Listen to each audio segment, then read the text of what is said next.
Hey guys, what's going on? This is Ehallz, and this is a breakdown of my newest single, One More Hour. If you haven't heard it already, I recommend you go check it out. But with that out of the way, let's get started. Yeah, this track is super, super, super simple. There's not really a lot that that went into it. It was a really simple idea.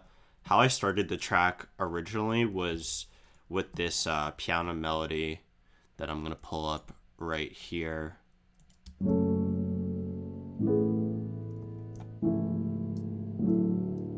It was just a simple 4 bar loop that I ended up just kind of starting there, and then it turned into, more and more layers of just the chords.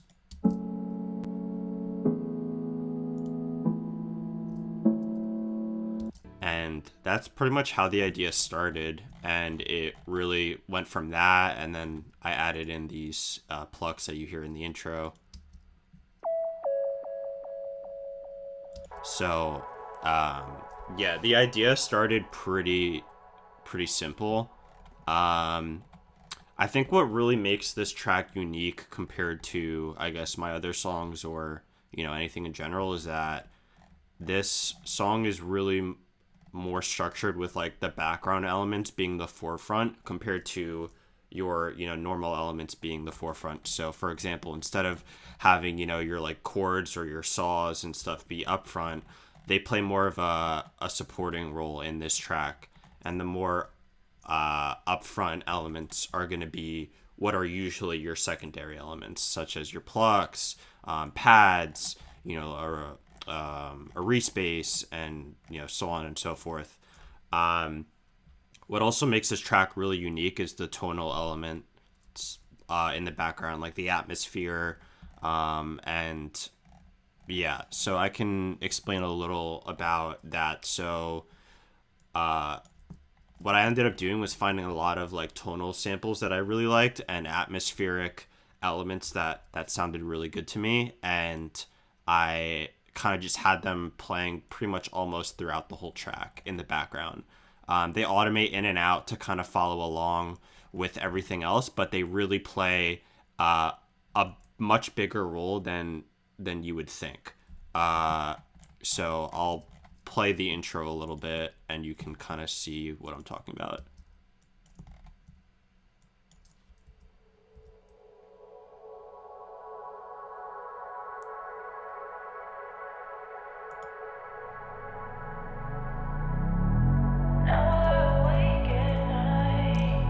You can see all that stuff here is all that tonal elements.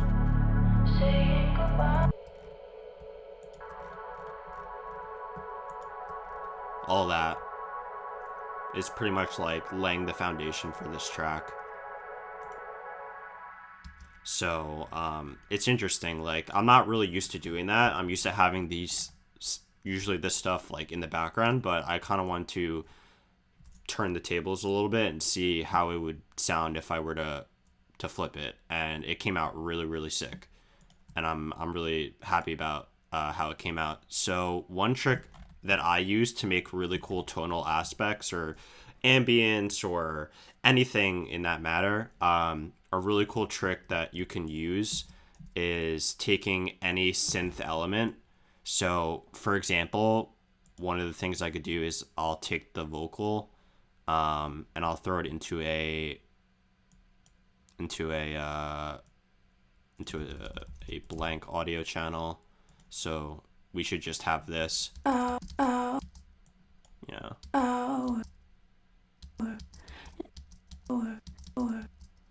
you can even just have like that. What I like to do is I like this plugin called Valhalla Shimmer. It's really, really nice. I saw Lenium use it in one of his streams, and I really liked it, so I ended up buying it. Um, you bypass the pitch, and you could turn the mix and the size all the way up. So you're literally going to drench whatever sample in pretty much in complete reverb. Maybe get a more prominent part of the acapella.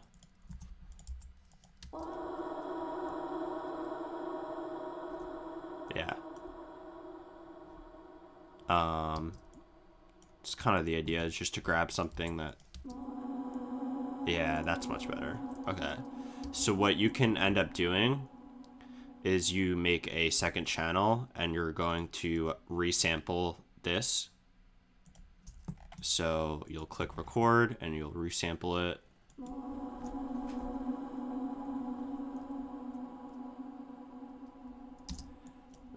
You pretty much just need the big tonal aspect. So you can delete this and then you're gonna grab this.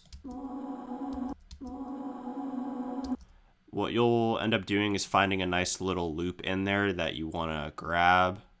It doesn't have to be perfect because you're not gonna be able to like hear the loop. You just want to find something that sounds nice, I guess, to begin with. Make sure you loop it.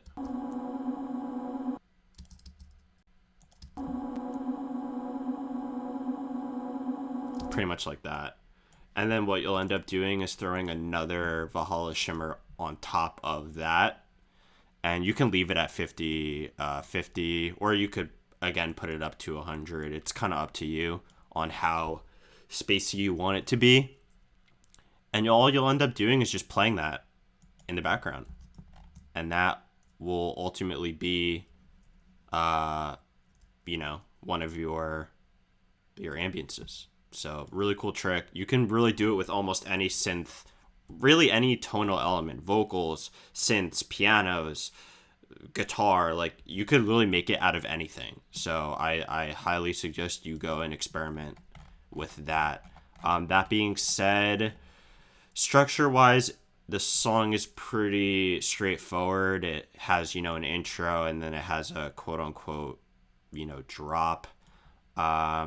I had a few people asking me about the chord elements, and it's super, super simple. There really isn't any. It's really the the pad meshed with the tonal elements. That's really what gives it that like atmospheric sound.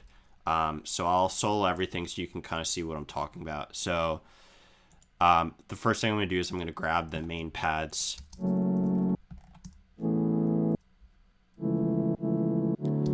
And then what I'm going to start doing is grabbing the tonal elements. And this is now what you get. This is one layer of pad, and then the rest is tonal, like ambience.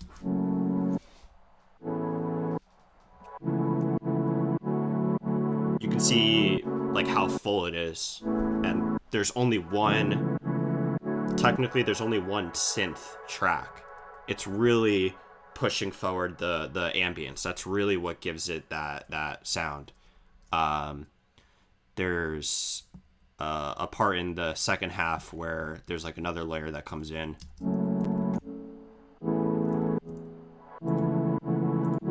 And I'm pretty sure there's like a top note, some arps, and then you have the piano top note.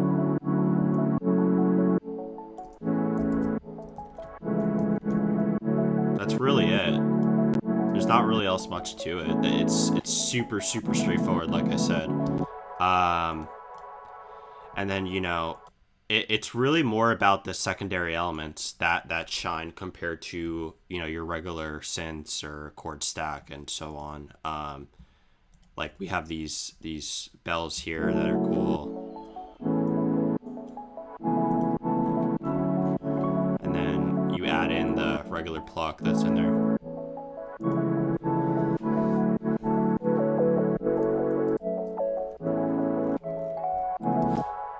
Another really cool thing that makes the drop sound super full is there's, the low end and the Reese. What I ended up doing was splitting it one into more of like a Reese mid bass, and then the next was more like your low end and your sub. I'm pretty sure this is like the Reese, and then you have your sub. and you play them together, and you kind of get more of a fuller sound compared to just using one or the other. If you combine them and you EQ them separately, whereas in the Reese you take out, you know, a certain half, and then the sub you take out a certain half. So usually with your mid basses, what I like to do is I like to take out some of the low end, and then for the like sub patch, I take out some of the mid bass. So you're kind of complementing them without them clashing. And you can get a much fuller sound compared to just using only a Reese or only a sub. So a little trick there. So yeah, pretty much all together, you're going to get something. This project is so unorganized, by the way, but, you know, I'm not too worried about it. You'll eventually get something that sounds like this.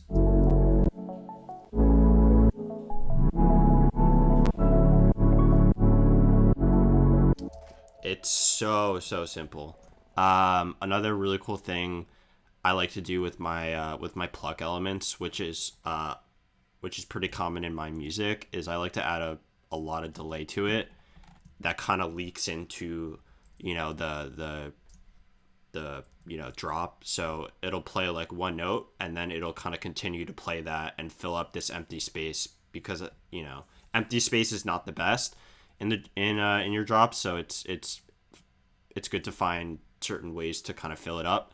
One of the things I like to do is I like to put delay on most of my like pluck elements. It kind of gives it the sense of space. It's really nice. I do it like all the time. So, you know, you get that initial hit, and then it fills up all this space. Same thing. And then this leaks into here, which sounds really nice. Yeah. In context, it's much nicer. So I'll play that. You can see it plays on the beat. It's playing quarter notes.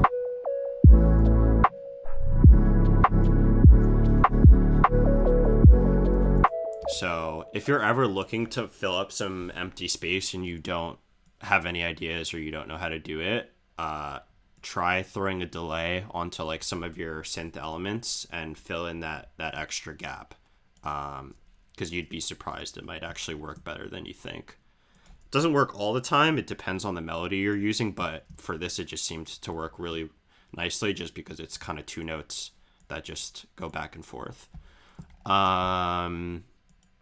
The other really cool thing about this drop is the like percussion elements that are really soft, but they add a nice little layer. So the first thing is this rain folly, which is really cool. It's super quiet. It's pretty much barely inaudible, but it just adds a nice little texture. There's also this breath that I like recorded, and I kind of have it in this little break for like the second bar.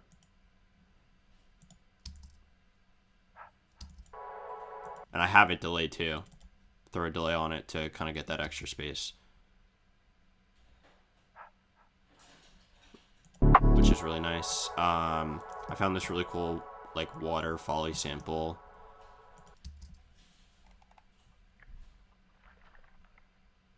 And keep in mind that all this stuff doesn't really have to be on beat. This is kind of just to fill up the little extra ear space that you don't even think about.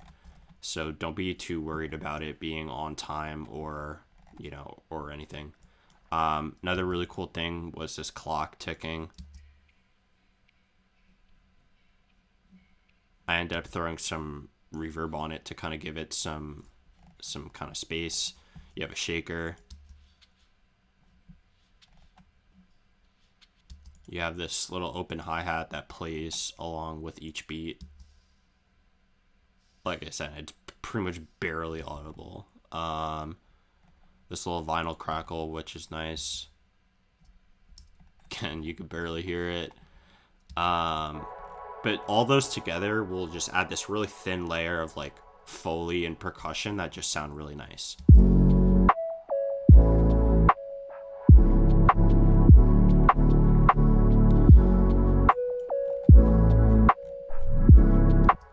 The other really cool thing is, I don't know if you've noticed, but there's track volume automation for each channel.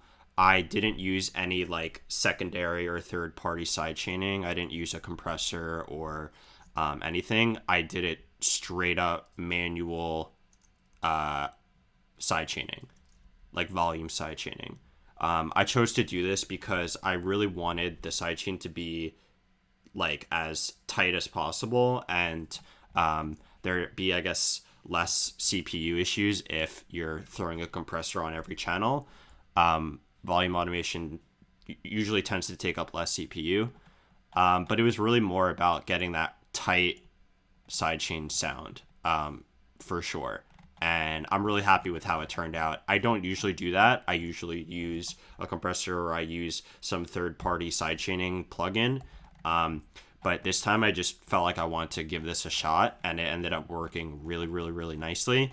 So if you struggle with getting a nice sidechain sound and you can't figure out how to get it like to your liking, I would make an attempt to try to do it with volume automation, because you never know, it might come out really cool.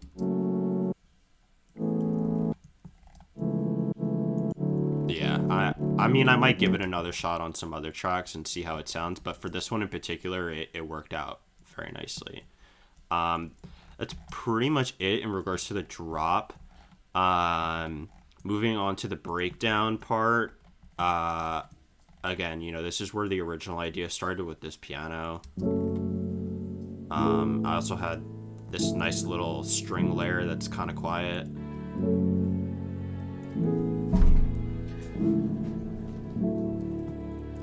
And then you layer that with this extra synth layer. And this one is usually the reasoning for this one was just to get kind of the impact of the chords. You can see how it's like louder when the notes hit compared to like afterwards. It was really just to get that like first transient of the chords.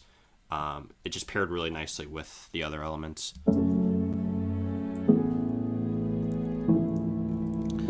And the same thing I was talking about, I ended up taking a vocal that I liked and I kind of stretched it and drenched it in more Valhalla and ended up getting something like this.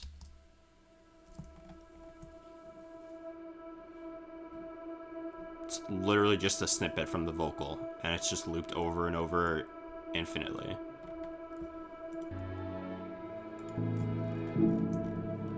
It just adds that nice little harmony. Can't really beat that. And then you have the plucks again that come back in.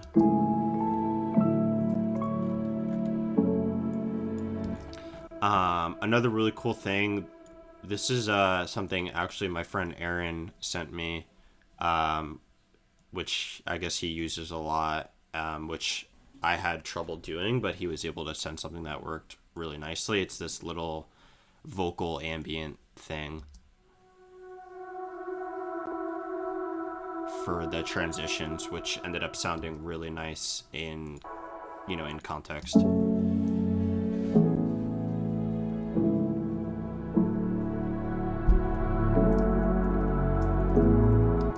Yeah, worked out really well actually. Shout out to Aaron.